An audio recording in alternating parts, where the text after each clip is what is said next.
Hello, everybody. Welcome back. If you are a new viewer, please like and subscribe, notification button, all that jazz. I will love you forever and ever. If you're returning, thank you for continuing the support of Nain's shorts. Random conversation of weird thoughts that people have, or in this particular case that I have, in reference to training and the martial arts. This time around, I found myself as a passenger on our way to Manteca, to the VEA. Was it a collaborative or was it a collaborative? That's right. For those of you who missed it, it was a great time. Hopefully you can make the next one. We'll try to put out more information ahead of time in reference to that. If not, just join the VEA on Facebook and you'll get all the information there, like their next big event, which will be in November 8th. 5th. I don't know where I got 8th from. That's how professional we are, folks. But it is the 5th of November, and that will be again in Manteca, and I believe there will be 8 instructors that day, as well as a raffle. Raffles are always fun, but other than that, there's a lot of great information that goes on, that is shared, and well, it's just a good old time. For those of you who train or want to get into training, it's a great way to expose yourself and maybe find the art that you've been looking for this whole time. Now, on this particular trip last weekend, I was sitting there having a conversation, as I usually do, with my impromptu Uber driver, and an idea occurred to me. What is it that we do as instructors? Say when you do go to a seminar, what is it that we get from them? And it dawned on me, we get a story. We are storytellers, or at least I believe that the good instructors are incredible storytellers, in that the information is presented with a beginning, a middle, and an end. Now, I'm not saying that this is what we should be doing. In my opinion, it's something that most of us already do. When does it fall apart? When does it work? I think this idea will help us figure out when and where and why we would say certain things or not say certain things, because we think of it as a narrative instead of just giving information or sharing information. And the reason I had this thought was because I was thinking, all right, so somebody shows you a technique, right? And usually they say, oh, the attacker, usually played by your training partner or your instructor, comes at you with an angle 1 or a straight punch or a cross, whatever the case may be, say just a straight punch. And then they have a response. So that's the setup. Depending on what level the individual or the audience is, that setup could be far more detailed. It could be far less detailed and just kind of broad strokes to set something up. So then you can understand the sequence of events that comes after, which usually is several moves. Whether it's a parry into a block, into a kick, into a hammer fist, into your counter. That's the response to the setup. That's the middle. It builds up, and then there's the climax of you making the technique work. And at the end of it, there usually is a message. That instructor, that person gives you their own perspective, their own idea of what is important and what isn't important, and what they're trying to get across to you through this process. Now, again, to me, that's a story.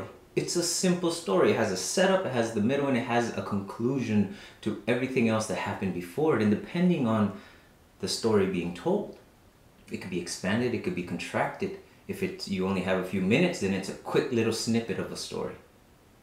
If you have an entire 4 hours, then you have this incredible opportunity to throw in all the narratives that you can, that you want to convey. So at the end of it, the students, the participants, leave with something concrete, something that makes sense. Now, conversely, if we were to just throw out facts and information, oftentimes, and I've seen some instructors do this, people get lost. They have no idea where you're going with it. They have no idea where to put these details or these concepts, simply because there is no structure behind it.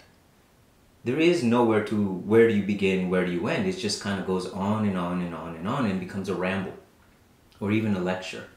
And oftentimes your audience is lost and you can't reel them back. It's a lot harder to do so. So thinking of it as a story has really clarified, to me at least, where I need to put the information and how do I cater that information to the individual in front of me. Again, if it's a new student, then they're just learning the sequence of events, so they just need a general story. Nobody starts with, oh, okay, your aggressor is this tall and this big and he's this drunk and he's coming at you with this wild haymaker and this is what you do. We don't say it because we just say, oh, angle one or a straight punch, and that's the setup. But if you think about it, as you get higher in your belt, as it gets darker, there are a lot more details that are now being involved in that same story. That same technique, that same idea now encompasses so much more that brings it closer to realism. But ultimately, it's fiction. It's something that hasn't happened, that may not happen, and definitely not in the way that we describe it. But it's a way to tack on ideas and concepts along the way. And as you get up higher, you learn more about it. Same story, but now you understand it deeper. So, where was I going with this? Well, it's just a way of looking at things. It's just another concept to evaluate yourself, to see whether or not the person is grasping things. Now, to throw a little science into it, and by no means am I anywhere near a scientist, but I do love the study of the human mind. And one of the shows that I watched had to do with nothing but memory. And you find out that memory in itself is fluid. Whenever you retell something that happened in your past, depending on who your audience is, depending on what emotional state you happen to be at that time, your emphasis of the details changes. If you're trying to impress somebody, well, then you will say those things or retell the story differently than if you're just telling somebody that's new or somebody that you just met or somebody that you're just not that interested in. And then what happens is, as you retell the same story, little things change. You don't intend for them to change, but little ideas shift. You emphasize one time this point to somebody, and that's stuck in your memory. So when you say it again, that emphasis is the first thing that comes up. And as you repeat that process over and over again, that becomes the focal point of your story, even though there was other things involved. And your memory shifts. Your understanding of it is now different. And if you were to go back and relive that moment, it probably is nothing close to the way that you now tell it. So to me, that just means that as we pass on information to students, as we explore our own understanding of that information, there is always a change, there's always a shift. And if we're unaware of it, we could fall into something that's maybe not as helpful as it once was in the past when we first came across the information. And then depending on who we're telling, well, we may be a disservice to that particular student because we forget something important. Something that needed to be said, but we didn't quite say it. And then in the same show, I learned that there are people who have contests, memory contests, who can remember the most numbers, a large sequence of numbers, and the one that can remember the most is the winner.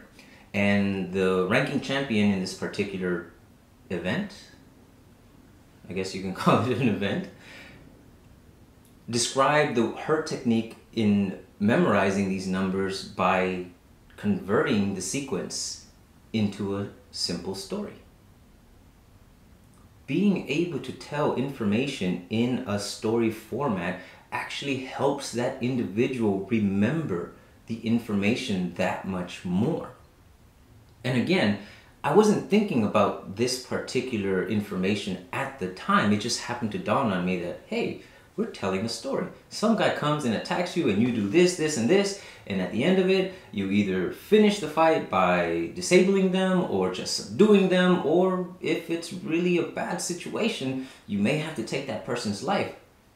Anyone who's trained has heard similar stories in reference to the techniques that they learned. And there's cautionary tales. There's always a message. And within that message, you can figure out, one, as the receiver, what are the things that you are emphasizing? What is your focus when you're listening to this stuff based on the information you actually retain versus the entirety of the information that was given? That will tell you a lot about yourself as an individual as to what you gravitate to. And it can give you a clear idea of the things that you're lacking. As a practitioner, as an instructor, you can see in each student what they gravitate to, and it gives you a better understanding of what things you need to emphasize the next time you retell that story or the next time you rehash that story with that particular student. So then they can get an entire picture of everything that you're trying to give, and not just this one detail that seemed really, really cool that they really like, but don't know where to use it, when to use it, or even why to use it because they missed everything else before and after. The idea of a story just becomes a way to evaluate what you're given or what you're giving to others. And it's just kind of fun to think that we're just telling a story. And I don't mean to suggest that the good instructors are great storytellers. I believe they are great storytellers, but I think in order to be a good instructor, you just have to keep things in order. You have to have that beginning, that middle, and the end. Tell the narrative. Let the student take the messages away from that. Figure out what kind of questions they have, what information was missing, and just evolve from there. Again, it's just an idea, just a thought of how I now look at things. And it's very simplistic, but there could be so much involved in everything that we do, simply because we take the time to really understand what is the entirety of the story that I'm trying to tell here. Am I starting in the middle? Am I giving the conclusion without letting the audience build up to it and get a better understanding of why it would go there? And for us, it's always about the why. Why do we do what we do? This might just become a tool to evaluate that why and maybe figure out a better way to convey that why to the students so they can grow faster or more proficient at what they do. And for me, as I thought about this, it begged the question, am I simply trying to get information across to the person in front of me? Or am I trying to get the person in front of me to surpass my abilities? And in order to do that, they require the understanding. And if I get lost in my own information, if I don't know where to start, where to end, and I just ramble on, glazed eyes everywhere. And my students probably wouldn't stay for very long because they won't have any way to put things in whatever order they need to be in for them to even do, say, the technique or the movements that we're playing with, let alone evolve to the point where those moves and techniques now have concepts and ideas behind them. And more importantly, the understanding of why they are doing those things. Because if they don't know why, then why would they do it? But again, that's my philosophy. And as I'm telling this story, I'm sharing with you the things that I find important, the things that I look for. I'm conveying to you, the audience, what my messages are. And in martial arts, that could be your credo, that could be your lineage, that could be all the things that you now know and believe to be true. Because that's what we're sharing. And every writer will always share themselves far more than they share the information that they're putting down on paper. because then it's an expression of their understanding and their ideas behind that. So, if we want to become better instructors, tell it like a story. Keep it simple. And then add on as you go. Again, it's just an idea. I'm sure a lot of you already do it. And maybe this conversation will help you have a clearer picture on what you do and how you, as the individual, can do it better for whatever reason it is that you do what you do. So, thank you very much for joining me on here. Another one of Nain's shorts. As always, like and subscribe. Share if it's information that you think will be helpful to somebody. And if it's just entertaining, definitely hit that like button. Otherwise, thank you for your time. Until the next one. 3, 2, 1, cut!